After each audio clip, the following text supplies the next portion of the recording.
بے نقاب किस्त नंबर 49। इसका मतलब ये हुआ कि इर्तिका दुरुस्त कह रही थी। मैंने इर्तिका की बात याद करते हुए कहा, वो अभी बच्ची है, इसे क्या मालूम कि इसका बाप कितना बड़ा शैतान है। किरण ने मेरा फिक्रा मुकम्मल होते ही कहा, वो इससे आगे भी कुछ कहना चाह रही थी, मगर उसी वक्त फोन की घंटी बज गई। कि इस वक्त में कैसे याद आ गई? किरण ने अपनी जगह से उठते हुए कहा, तुम्हारे किसी चाहने वाले के अलावा और कौन हो सकता है? मैंने जवाब दिया, मगर वो इस वक्त तक फोन पर पहुंच चुकी थी। फोन पर मुख्तसर सी गुफ्तगू के बाद वापस आई तो बैठने से कबल ही एक नया धमाका किया। अरुण प्रसाद और कांति देसाई आ रहे हैं और तुमने इन्हें रोका नहीं।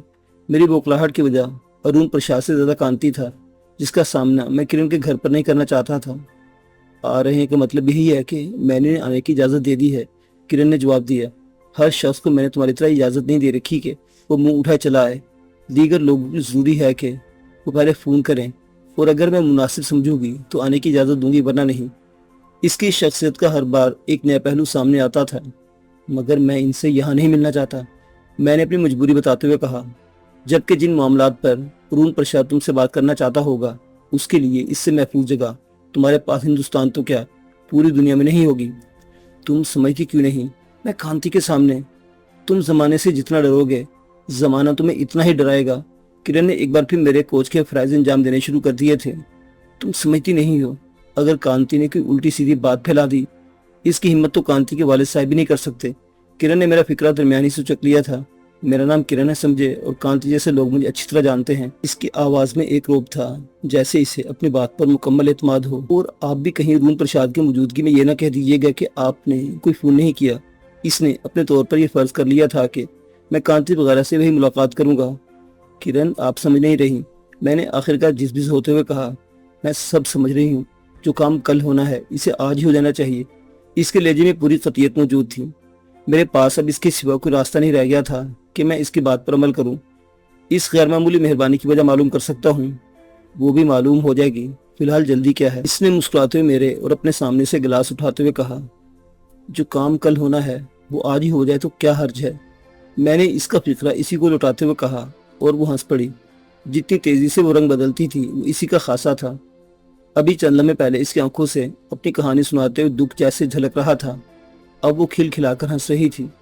कभी तुमने गौर किया कि तुम कितनी तेजी से रंग बदलती हो? मैंने कुछ देर सोचने के बाद वो बात कह ही दी जो मुझे परेशान कर रही थी। मैं जिस कारोबार में शामिल हूँ वहाँ सब बहुत जरूरी है सिकंदर। इसके चेहरे पर एक बार फिर गम के बादल लहराने लगे थे। तवाइफ को लोग अपना हाल सुनाने आते हैं, कोई इसका दुख बांटने नहीं आता। इसलिए ये सब कुछ बहुत जरूरी है कि ग्राहक अगर अफसुर्दा मूड डिमांड कर रहा है तो हम भी अफसुर्दा हो जाएं। वो अगर हमें हंसते हुए देखना चाहता है तो हम वही मूड अपने ऊपर तारी कर लें। और अभी थोड़ी देर पहले जो तुम्हारा मूड था वो किसकी ख्वाहिश के मुताबिक था? मैंने इसे चलने में पहले की याद दिलाते हुए कहा। मैं ग्राहक की बात कर रही थी। इसने एक बार फिर खुद पर खुशगवार मूड तारी करते हुए कहा, तुम कोई ग्राहक तो नहीं हो? यकायक बाहर गाड़ी रुकने की आवाज आई और हम दोनों समझे कि कांति और अरुण प्रसाद आगे हैं। हैरत है, बड़ी जल्दी आ गए। मुझसे पहले किरण बोल पड़ी थी। मेरी तरह किरण भी इन दोनों ही की आमद की मुंतजिर थी, मगर दरवाजे से जो चेहरा बरामद हुआ वो एक लड़की का था।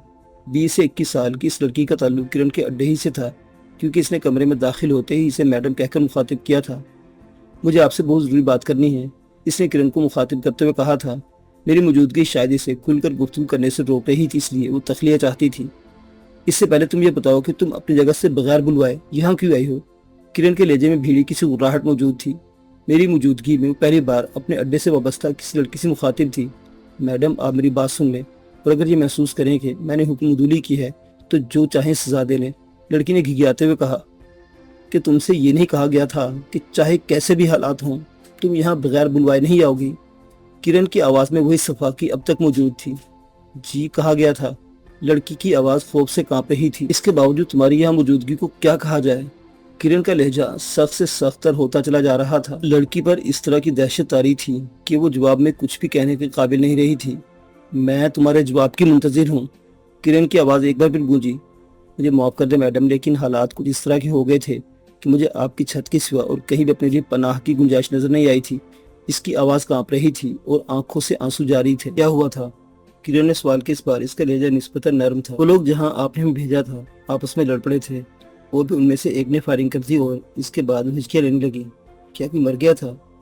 फायरिंग का सुनने के बावजूद किरण की आवाज़ में वो इत्मीनान था। हिचकियाँ लेकर रोए लड़की ने इस बात में सर हिला दिया था। कौन? इसने तफसीलात जानने की गर्ज से पूछा। वो जो मेरे साथ बैठा था। लड़की ने बमुश्किल अपना फिक्रा मुकम्मल किया। वो सब लोग इसे सिन्हा साहिब कह रहे थे। अच्छा, एसपी सिन्हा मारा गया? किरण का लहजा ऐसा था जैसे इसे कहीं पर बारिश की इत्तला दी गई हो। और फायरिंग करने वाला कौन था? किरण की जानिब से एक और सवाल हुआ। उसे सब बड्डी कह रहे थे। लड़की ने एक बार फिर रुके रुके लहजे में जवाब दिया। चलो तो फिर कोई बात नहीं। किरण ने मुतमईन लहजे में कहा।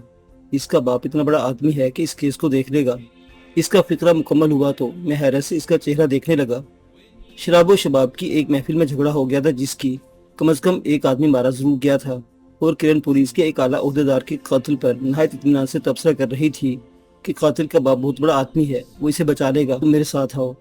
किरण ने अपनी जगह से उठते हुए इस लड़की को मुखातिब किया और फिर मुझसे बोली, मैं अभी आई सिकंदर। और फिर मेरे जवाब का इंतजार किए बगैर कमरे से चली गई। लड़की किसी अपना टेस्ट की मामूल की तरह सर झुकाए इसके पीछे चली गई थी। वो दोनों कमरे से जा चुकी थी, मगर मेरे हवास अभी अपनी जगह वापस नहीं आ सके थे। जहाँ हुकूमत की ऐन नाक के नीचे कानून की सरबुलंदी का ये हाल हो कि कातिल महज अपने बाप का नाम लेने से बच सकता हो, वह जो कुछ भी हो जाए वो कम है। मैंने अपने परागंदा ख्यालात के साथ सोचा, सरमाया और ताकत के इस रूज में आप अकेले कुछ भी नहीं सिकंदर साहिब। मैंने खुद को मुखातिब करते हुए कहा। मुझे किरण की कई हर बात सच महसूस होने लगी कि अगर कोई अकेला शख्स चाहे कि वो इस निज़ाम का हिस्सा नहीं बनेगा, तब भी ऐसा इसलिए मुमकिन नहीं कि पूरा आवे का आवा बिगड़ा हुआ है। ये लोग ठीक ही कहते हैं कि इस हमाम में कपड़े पहनकर दाखिल होना बेवकूफ़ी होगा। मैं किसी हद तक मायूस हो चला था। किरण ने वापसी में देर नहीं लगाई, मगर इसकी वापसी पर मेरी ये कोशिश भी नाकाम हो गई कि मैं इसके चेहरे पर परेशानी की कोई आसार देख सकूं। वो इसी तरह मुतमईन थी जैसे कोई बात ही न हुई हो। सॉरी सिकंदर, इसने एक बार फिर अपनी निशी संभालते हुए कहा। तुम्हें कुछ देर तन्हाई की जहमत उठाना पड़ी, खैरियत तो है? आखिर मैंने सवाल कर ही डाला। हाँ हाँ, कोई बात नहीं, इसने नॉर्मल अंदाज में कहा और फिर खुद ही अपनी बात की वजाहत भी कर दी। दरअसल ये नई लड़की है, इसलिए कुछ घबरा गई थी, वरना तो कोई बात नहीं है, इसने पुरस्कुन अंदाज में जवाब दिया था। मगर वो तो कह रही थी कि कत्ल हो गया था। मैंने इसे याद दिलाया। हाँ, मगर इससे हमारा क्या ताल्लुक? वो अभी पूरी तरह मुतमईन थी। मैंने बड्डी के वालिद को फ़ोन कर दिया था। अगर ये बात मालूम हो चुकी थी, अब वो आगे जाने और उनका काम, तो क्या वाकई वो लड़का गिरफ्तार नहीं होगा? मैंने एक और सवाल किया। अब आगे क्या होता है इसका फैसला तो वही लोग करेंगे, लेकिन इतनी बात तो इन सबको मालूम है कि अगर गिरफ्तार किया गया और जेल भेज दिया गया तब भी उसे सजा नहीं हो सकेगी। इसलिए ज़्यादा बेहतर यही रहेगा कि समझौता कर लिया जाए। मैं समझा नहीं, किरण की बात में वाकई नहीं समझ सका था। तुम किसी ऐसे आदमी का नाम बता सकते हो जिसका ताल्लुक ऊपर तबके से हो, जिसे फांसी भी हुई हो? किरण ने मेरे सवाल के जवाब में सवाल किया था। हमारे अदालती निज़ाम में इतने सुफन हैं और वकील साहिबान इससे इस तरह फ़ायदा उठाते हैं कि वो मुलजिम जिनके पास लुटाने को पैसा नहीं है वो तो बेगुनाह कैद रहते हैं या फिर बगैर सज़ा के इसी मुद्दत से ज़्यादा अरसा जेल में गुजारते हैं, जो उन्हें सज़ा हो जाने की सूरत में जेल में गुजारनी पड़ती है। और दूसरी सूरत यह भी है कि मुलजिम की गिरफ्तारी ही नहीं होता, और अगर गिरफ्तार होता भी है तो इसकी फ़ौरन ज़मानत हो जाती है। और इसके बाद केस इतना लंबा चलता है कि मुद्दई उसके लवाहकीन पनाह मांगने लगते हैं। किरण की गुफ्तगू में वक्फा आया तो मैंने ये सोचकर कहीं ये दोबारा इस मौजू पर तकरीर न करे, ये कह दिया कि इस चक्कर में पढ़कर तुम्हारी कहानी अधूरी रह गई। वो फिर कभी सही, इसने कन्नी काटते हुए कहा। सिर्फ एक सवाल का जवाब तो दे दो। मैं जानना चाहता था कि अब वो इस मौजू पर आसानी से गुफ्तगू लिए तैयार नहीं होगी। ठीक है, इसने एक सवाल में जान बचती देखकर पूरी आमादगी जाहिर कर दी। लेकिन एक बात का तुम्हें भी वादा करना पड़ेगा, जो कुछ तुम्हें मालूम हो चुका है तुम किसी से नहीं बताओगे। किरण ने कहा। ये भी कोई कहने की बात है? मैंने फौरी तौर पर जवाब दिया। मगर मेरे अलावा भी तो बहुत से लोग होंगे जिन्हें सब कुछ मालूम होगा। मैंने बात आगे बढ़ाई। बहुत कम लोग हैं जो इतना कुछ जानते हैं, इसने जवाब दिया। और जो जानते हैं वो अपनी अपनी जगह खामोश हैं, बल्कि बेशतर तो ये भी नहीं जानते कि मैं अब कहाँ हूँ और क्या कर रही हूँ। अब इसका फिक्रा मुकम्मल भी नहीं हुआ था कि मुलाजिम कमरे में दाखिल हुआ। दो साहिबान आए हैं, अपना नाम उरून और कांति बताते हैं। कह रहे हैं इन्हें अंदर भेज दो। किरण इसके बाद दरमियान से उचकते हुए कहा, तुम्हारा सवाल तो तिश्ना रह गया। किरण ने मेरी जानिब मुस्कुराते हुए देखा। मैं सिर्फ इतना पूछना चाहता हूँ कि तुम्हारे बच्चे कितने हैं और तुम्हारे साथ क्यों नहीं है? सिकंदर, इस मसले पर कोई बात नहीं होगी, किरण ने अचानक तड़प कर कहा। ठीक है, फिर कभी से ही, मैंने टालने की गर्ज से कहा, मगर इसने फौरन मुझे टोक दिया। न आज न आइंदा, बल्कि मैं जिक्र भी नहीं सुनना चाहती, इसने पूरे एतमाद से कहा। जिस अंदाज से इसने मेरे सवाल का जवाब देने से इनकार किया था, इससे मुझे दुख तो जरूर हुआ, लेकिन ऐसे मौके पर जब कांति और अरुण प्रसाद कमरे में दाखिल होने वाले हों, बहस की कोई गुंजाइश नहीं थी। सिकंदर भाई, अरुण प्रसाद ने कमरे में दाखिल होते ही नारा लगाया और तेजी से मेरी जानिब लपका। एक लम्हे के लिए मुझे यही महसूस हुआ मुझसे टकरा जाएगा, मगर मेरे करीब आते ही वो यकायक रुक गया।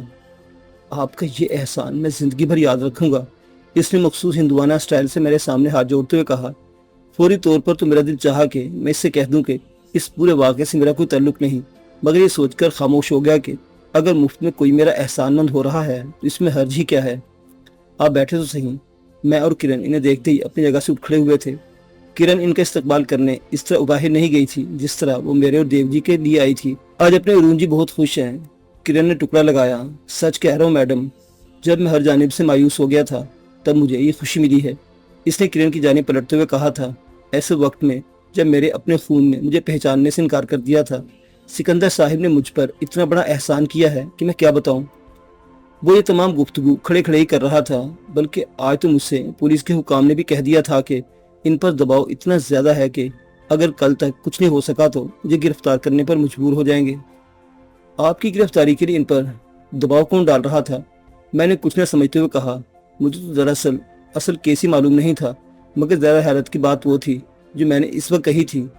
और कौन होता? वही है। अरुण प्रसाद ने एक मोटी सी गाली दी, नाम भी नहीं बताया।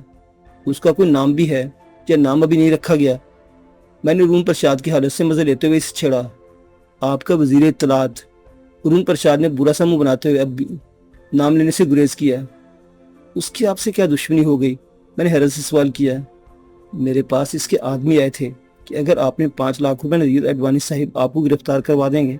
मैंने इनकार कर दिया। इसे मुझे टेलीफोन किया कि आपका दामाद मेरे पास मौजूद है और वो आपकी गिरफ्तारी के 5 लाख देने को तैयार है। अब आप बताएं, सौदा करते हैं या पुलिस को फोन करूं? बहुत ही कमीना है अडवाणी तो। किसी और के कहने से कुछ काबिल। किरण बोल पड़ी। चले छोड़े अरुण जी इस जिक्र को, आपका काम हो गया यही काफी है। कांति ने गुफ्तगू को खत्म करने वाले अंदाज में कहा। मेरा भी आपको ये मशवरा है कि कल जमानत होने के बाद पहली फुर्सत में आप पटना रवाना हो जाएं, क्योंकि जैसे ही इसे सब कुछ मालूम होगा वो आपका मजीद दुश्मन हो जाएगा। मसले का ये नया रुख जानने के बाद जहाँ मुझे एक जानिब खुशी हो रही थी कि मैं अडवाणी को एक और महाज पर शिकस्त देने में कामयाब हुआ हूँ, वहाँ एक परेशानी अचानक ये भी लाहिक हो गई थी कि जब अडवाणी के इल्म में ये बात आएगी कि मैं इसका निवाला छीन कर ले गया हूँ तो वो कीना परवश शख्स नए सिरे से मेरे खिलाफ महाज तैयार करने लगेगा। आप कल की बात करते सिकंदर भाई, मैं तो अभी जाने के लिए तैयार हूँ। वो मुझसे ज्यादा वापस जाने के लिए बेताब बैठा हुआ था। तो कल आप कोर्ट से हमें फोन करेंगे कि हम मिठाई खाने कहाँ पहुंचे? मैंने इसके चेहरे के तासुरात देखते मौजू तब्दील करने की गर्ज से कहा, मगर वो इसको कुछ और समझा। वो तो मैं कांति साहिब को दे चुका हूँ। तो कोया कांति बाला ही बाला अपना उल्लू सीधा कर चुका है। मैंने दिली दिल में सोचा, मगर जुबान से मैंने कुछ और ही कहा। अरुण प्रसाद, मैं मिठाई की बात कर रहा हूँ और आप न जाने क्या समझ रहे हैं। मैंने इससे पहले कि कांति कुछ कहता दानिस्ता पहले ही बात शुरू कर दी। कल क्यों, आज ही जश्न मना लेते हैं। इसे किरण की जानिब उम्मीद भरी नजरों से देखा। नहीं, कल आपकी रवानगी से पहले और तब भी मैं आपसे एक काम भी कहूंगी जो आप पटना जाकर मेरे लिए करेंगे। मुझे इर्तिका की बात याद आ गई, जैसे आपकी खुशी। मुझे अपनी जगह से उठता हुआ देखकर वो बोला। मेरे यूं अचानक उठ जाने से वो तीनों ही अपनी जगह हैरान जरूर थे, मगर मैं भी सोचकर खड़ा हुआ था कि मजीद रुकना मेरे लिए फायदेमंद नहीं हो सकता। अरुण प्रसाद और कांति में ही बैठे रह गए और किरण मुझे रुखसत करने बाहर तक आ गई। बहुत अच्छे सिकंदर, इसने कमरे से बाहर निकलते कहा, तुमने इस वक्त किसी मंजे हुए शख्स का सबूत दिया है। मुझे नहीं मालूम था कि वो क्या कह रही है, लेकिन मैं कोई तबसरा किए बगैर खामोश रहकर मुस्कुरा दिया था। इस रात मुझे नींद ना आ सकी। हरदम यह धड़का लगा रहा कि सुबह क्या होगा। कांति अपनी हिमाकत से मुझे बराह रास्त तौहीन अदालत में मुलविस कर चुका था। कभी मैं सोचता कि इसका इजहार कर दूं कि मैंने फ़ोन नहीं किया था, और फिर मेरी सोच के धारे इस रुख पर मुड़ जाते कि किसी के पास भी मेरे फ़ोन करने या न करने का सबूत है। घर पहुंचने से कब एक और परेशानी ये भी थी कि अजीत ने अगर फिर से इर्तिका के सिलसिले में बात की तो मेरा क्या जवाब होगा। मगर घर पहुंचे तो इसे मौजूद न पाकर खुशी भी हुई। अजीत खुद मौजूद नहीं था, मगर इसका पैगाम जरूर मौजूद था कि वो विजय के साथ जा रहा है और शायद रात देर से आए। रात भर बेचैनी के साथ करवटें बदलने के बाद सुबह फजर की अजान के वक्त कुछ देर को आंख झपकी ही थी कि दिन की आमद के साथ ही नींद खत्म हो गई। कुछ देर बिस्तर में करवटें बदलने के बाद और कांति की हिमाकत के बारे में मजीद सोचते रहने के बाद मैं अपनी जगह से ये सोचकर उठ गया कि अब जो कुछ होना है हो जाए। अब ओखली में सर दे ही दिया है तो फिर डरने किस बात से। दफ्तर पहुंचा तो वहां भी फाइलों के अंबार के साथ सर खपाते यही परेशानी लाहिक रही। जैसे जैसे अदालत का वक्त गुजरता जा रहा था, मुझे हरदम यह धड़का लगा रहा था कि अभी भी फोन आएगा कि आप पर तौहीन अदालत का मुकदमा दर्ज हो गया है। मगर ऐसा नहीं हुआ। अलबत्ता एडवानी के पीए का फ़ोन आया कि साहिब आपसे मिलना चाहते हैं। एडवानी को मैं वाजपेयी के जरिए पैगाम भिजवा चुका था और इसकी आमद मुतवक्को थी, मगर मैं ऐन इस वक्त जब अदालत अपना फैसला सुना रही हो इसके सामने नहीं रहना चाहता था। तो सोचकर मैंने एडवानी के पीए को 11 बजे का वक्त दे दिया, क्योंकि मेरी तवक्कुआत के मुताबिक जो कुछ होना था वो इससे पहले हो जाना था। एडवानी वक्त पर पहुंच गया, मगर वो पैगाम जो मेरे अंदाजे के मुताबिक इसकी आमद से पहले आना चाहिए था वो नहीं पहुंच सका। वज़ीर आज़म साहिब ने कहा था कि आपसे मुलाकात कर लूँ।